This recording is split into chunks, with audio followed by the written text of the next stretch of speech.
Bismillahirrahmanirrahim. Assalamualaikum warahmatullahi wabarakatuh. Tabi pun, anak-anakku semuanya, apa kabar? Semoga di pagi hari ini kita semua selalu diberi kesehatan oleh Allah Subhanahu wa Ta'ala. Pada kesempatan ini atau pada saat ini kita sedang pembelajaran daring dikarenakan masih masa pandemi. Untuk itu kita jangan lupa meninggalkan protokol kesehatan atau prokes, dan kita senantiasa diberi kesehatan. Amin ya robbal alamin. Anak-anakku sekalian, untuk materi pertemuan yang kedua ini, untuk materi pertumbuhan dan pembangunan ekonomi, Ibu akan menjelaskan masalah materi yang ke-3, 4, dan 5. Nah, sebelumnya seperti biasa, Ibu sudah kenal kan? Ibu Farida, guru ekonomi kelas 11 untuk pertemuan yang kedua. Nah, materi pertumbuhan dan pembangunan ekonomi ada KD 3.1, mendeskripsikan konsep pembangunan ekonomi, pertumbuhan ekonomi, dan permasalahan dan cara mengatasinya. Dan KD 4.1 menyajikan pertemuan permasalahan pembangunan ekonomi dan pertumbuhan ekonomi serta cara mengatasinya. Nah, di sini untuk pertemuan kedua ini Ibu menjelaskan materi yang pertama, perbedaan pembangunan ekonomi dan pertumbuhan ekonomi. Yang kedua, perencanaan pembangunan ekonomi. Dan yang ketiga, faktor-faktor yang mempengaruhi pembangunan ekonomi. Untuk itu, tolong diperhatikan, disimak, ya, dan dimengerti. Yang pertama, perbedaan pembangunan ekonomi dan pertumbuhan ekonomi. Kita tahu pembangunan itu apa? Mungkin kita kenalnya gedung-gedung yang dibangun, ya. Kalau pertumbuhan itu kaitannya dengan tumbuh-tumbuhan atau dari kecil ke besar, dari besar ke lebih besar lagi. Nah, itu pertumbuhan. Tetapi yang perlu kita lihat di sini atau perlu kita ingat terlebih dahulu, konsep dari pembangunan ekonomi itu sendiri. Pada nilai normatif yang berlaku pada diri seseorang, artinya pembangunan ekonomi pasti berpengaruh pada kehidupan seseorang sehari-hari. Dan ada sangkut pautnya dengan nilai-nilai dalam diri orang tersebut. Kalau pertumbuhan ekonomi itu memiliki konsep yang tidak seluas pembangunan ekonomi. Pertumbuhan ekonomi hanya memfokuskan pada nilai-nilai yang berhubungan dengan keuangan, seperti inflasi, saham, harga barang dan jasa, dan lain sebagainya. Pembangunan ekonomi merupakan proses meningkatkan kesejahteraan masyarakatnya. Kalau pertumbuhan ekonomi ialah kenaikan nilai pasar barang dan jasa yang disesuaikan dengan inflasi yang dihasilkan oleh ekonomi dari waktu ke waktu. Maksudnya inflasi itu apa? Kenaikan harga yang secara terus-menerus. Kalau di dalam pembangunan ekonomi di sini dengan inflasi yang dihasilkan oleh ekonomi dari waktu ke waktu, dari tahun ke tahun, dari bulan ke bulan, dari hari ke hari, mungkin seperti itu. Kemudian secara mendasar, yang paling mudah diingat, Perbedaan antara pembangunan dan pertumbuhan ekonomi itu ialah PDB. Apa itu PDB? Yaitu produk domestik bruto. Kemudian ada 4 indikator perbedaan pembangunan ekonomi dengan pertumbuhan ekonomi. Yang satu, kenaikan produk domestik bruto. Pembangunan ekonomi itu hanya fokus pada kenaikan PDB. Berbeda dengan pertumbuhan ekonomi yang tidak menaikkan pada PDB. 2, PDB dan jumlah penduduk. Berhubungan pembangunan ekonomi itu sangat erat kaitannya dengan inflasi, maka pembangunan ekonomi selalu memperhatikan persentase kenaikan PDB dengan kenaikan jumlah penduduk. Yang ketiga, PDB dan kemajuan IPTEK. Apa itu IPTEK? Ilmu pengetahuan dan teknologi. Kalau kalian yang tinggal di daerah Jakarta, kalian pernah melintasi daerah yang sedang ada proyek pembangunan seperti KRL, pembangunan proyek LRT di Jakarta yang di atas itu untuk kereta ya. Ada pembangunan transportasi baru, LRT itu Light Rail Transit dan MRT, Mass Rapid Transit, yang sedang dibangun di Jabodebek, Jakarta, Bogor, Depok, Bekasi. Kira-kira pembangunan LRT dan MRT itu masuk ke dalam pembangunan ekonomi atau pertumbuhan ekonomi ya? Oh, pembangunan LRT dan MRT itu termasuk ke dalam pembangunan ekonomi. Kenapa? Pembangunan ekonomi itu selalu memperhatikan perubahan dan kemajuan IPTEK. Kalau pertumbuhan ekonomi tidak, tapi memperhatikan hubungannya dengan IPTEK. Seperti itu. Contoh, kalau di Lampung di sini, pembangunan yang melejit luas, banyak, atau maksudnya dengan biaya besar, yaitu jalan tol. Apakah itu merupakan pembangunan? Apakah itu merupakan pertumbuhan? Mari kita pelajari kembali. Yang keempat, PDB, produk domestik bruto dan kesejahteraan rakyat. Kalau untuk masalah kesejahteraan rakyat, pembangunan ekonomi selalu memperhatikan apakah PDB yang naik juga diikuti dengan kesejahteraan rakyat atau tidak. Nah, kalau pertumbuhan ekonomi tidak memperhatikan hubungan PDB dengan kesejahteraan rakyat. Kita ambil contoh dari LRT dan MRT itu. Untuk penentuan sebuah harga barang dan jasa, tentunya harus diperhitungkan juga inflasi yang terjadi supaya untuk memproduksi atau unit produksi tidak merugi. Oleh karena itu, penentuan harga tiket LRT dan MRT itu, MRT, masuk ke dalam pertumbuhan ekonomi.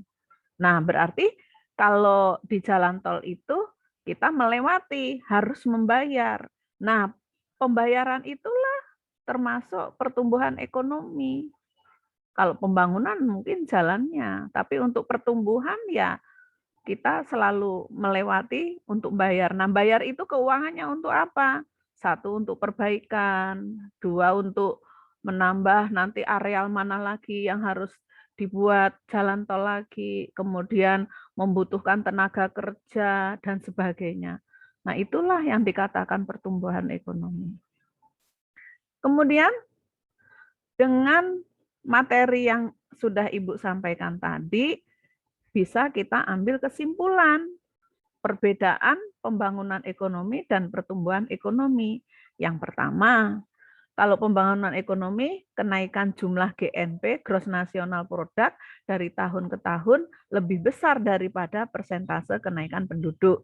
Sedangkan pertumbuhan ekonomi, kenaikan jumlah GNP, Gross National Product, dari tahun ke tahun tidak memperhatikan apakah persentase kenaikannya lebih besar atau lebih kecil daripada persentase kenaikan jumlah penduduk.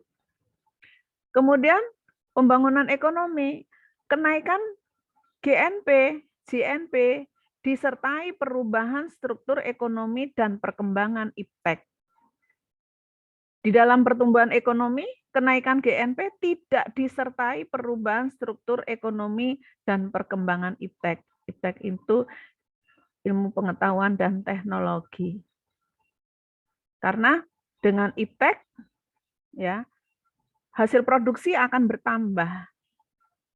Walaupun tidak harus menambah biaya produksinya. Nah, kecanggihan-kecanggihan iptek itulah bisa menaikkan hasil produksi. Kemudian pembangunan ekonomi. Kenaikan GNP disertai peningkatan kesejahteraan masyarakat dan pemerataan distribusi pendapatan. Sedangkan di pertumbuhan ekonomi, kenaikan GNP tidak memperhatikan peningkatan kesejahteraan masyarakat dan pemerataan distribusi pendapatan. Perbedaan yang terakhir, yang keempat, pembangunan ekonomi menekankan peningkatan kemakmuran, sedangkan pertumbuhan ekonomi menekankan peningkatan pendapatan per kapita. Nah, itulah perbedaan antara pembangunan dan pertumbuhan ekonomi. Nantinya kalian bisa menyimpulkan ya, apa pertumbuhan ekonomi dan apa pembangunan ekonomi. Yang kedua, perencanaan pembangunan ekonomi. Perencanaan pembangunan ekonomi di sini, perencanaan pembangunan ekonomi yaitu pengendalian dan peraturan perekonomian oleh suatu pengusaha pusat. Pengusaha pusat itu pemerintah pusat ya, untuk mencapai suatu sasaran dan tujuan tertentu dalam jangka waktu tertentu. Untuk mencapai target tersebut, pemerintah Indonesia menyusun 3 rencana atau 3 perencanaan pembangunan yang saling terkait dan bergantungan. Bergantungan itu bukan gantung-gantung ya, maksudnya keterkaitan-ketergantungan. Yang pertama, RPJPN, Rencana Pembangunan Jangka Panjang Nasional, adalah rencana yang paling penting secara hierarkis dan mencakup periode 2005 hingga 2025 untuk meningkatkan efisiensi dan perencanaan. Rencana jangka panjang ini dibagi menjadi 4 tahap. Setiap tahap berlangsung selama 5 tahun.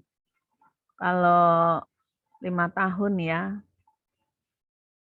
program pembangunan 5 tahun atau replita, kalau dulu waktu masih Orde Baru disebut replita, rencana pembangunan 5 tahun.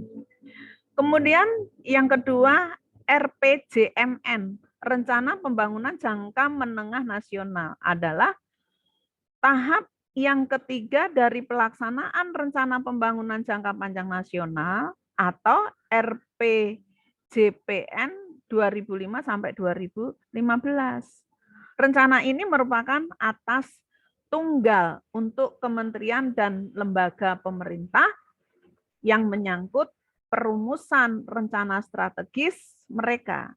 Pemerintah daerah harus mempertimbangkan rencana ini ketika merumuskan rencana pengembangan daerahnya supaya tidak salah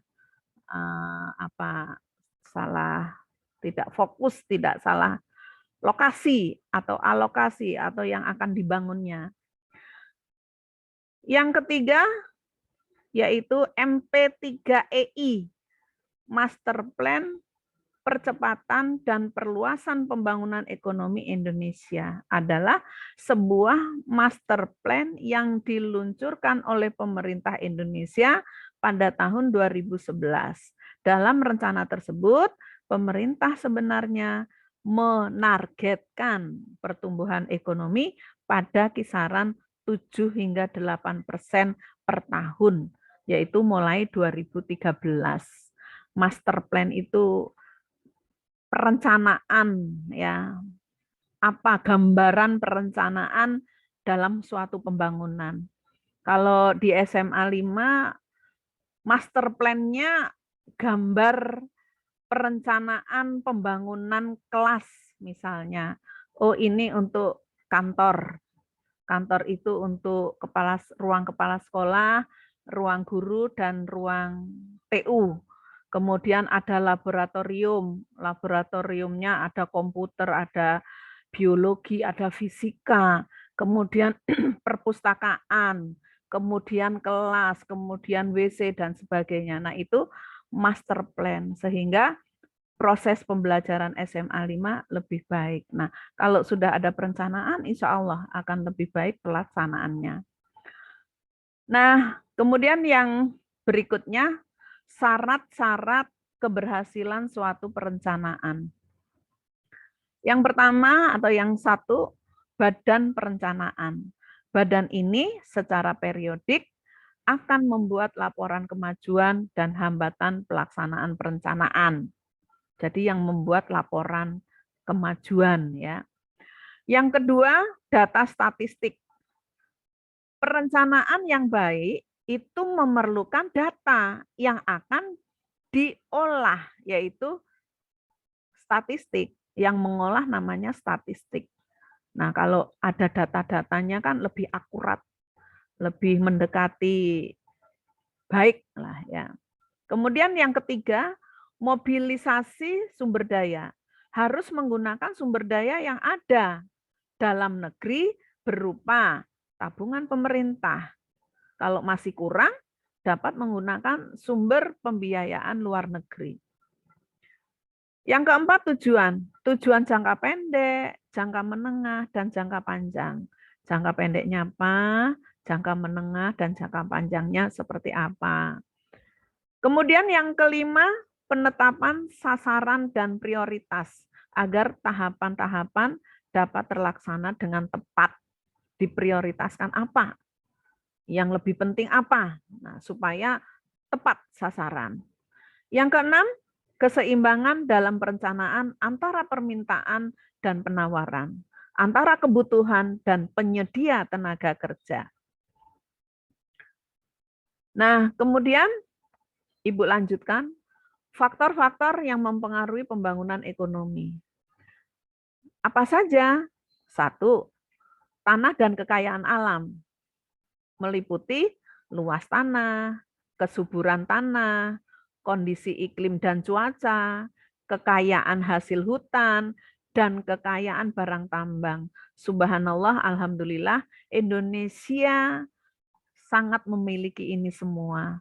Tergantung sumber daya manusianya bagaimana, maka kita siapkan kalian-kalian inilah calon sumber daya manusia yang tangguh, sumber daya manusia yang berteknologi, sumber daya manusia yang mempunyai keahlian.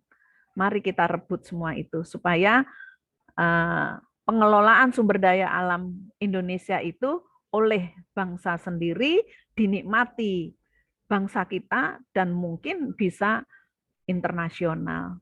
Yang kedua, kuantitas dan kualitas penduduk dan tenaga kerja sebagai motor penggerak pembangunan ekonomi. Ingat, sumber daya manusia itu adalah motor penggerak ekonomi. Sumber daya manusia yang seperti apa? Yang punya keahlian, yang ngerti iptek, yang inovasi, inovatif, yang punya pemikiran kemajuan-kemajuan. Nah, itulah, ya. Semoga kita sebagai penduduk atau tenaga kerja yang berkualitas. Yang ketiga, kepemilikan barang modal dan penguasaan teknologi. Nah, ini kita harus punya modal dan bisa menguasai teknologi. meningkatkan dan efisiensi hasil produksi. Yang pertama, meningkatkan produksi barang atau jasa karena penemuan teknologi baru. Yang kedua, terciptanya barang dengan kualitas yang lebih baik tanpa meningkatkan biaya produksi, apa yang Ibu sampaikan tadi. Yang keempat, sistem sosial dan sifat masyarakat memegang peranan penting dalam menciptakan pembangunan ekonomi, tetapi bisa menjadi penghambat, yaitu apa? Sifat masyarakat yang tidak mau bekerja keras, malas menabung, ya. Terus apa ya? Misalnya nih, adat istiadat. Adat istiadat ini tanah nenek moyang kita, nggak boleh dibangun, nggak boleh di ini. Nah, itu termasuk penghambat. Untuk itu, sistem sosial dan sifat masyarakat itu memang sangat penting. Tanah kita digusur untuk jalan. Jalan untuk apa? Itu termasuk amal ibadah loh, ya. Nggak harus kita rangkul terus, kita diemin terus, kita peluk terus, enggak. Tapi itulah untuk kelancaran pembangunan dan pertumbuhan ekonomi. Nah, semoga penjelasan Ibu bisa dipahami. Kalau memang belum bisa dipahami, bisa kalian buka atau lewat WA ya dan sebagainya. Nah, nanti Ibu sampaikan. Terima kasih. Sekian saya akhiri, kurang lebihnya saya mohon maaf. Tetap semangat belajar, semangat berkarya. Saya akhiri. Assalamualaikum warahmatullahi wabarakatuh.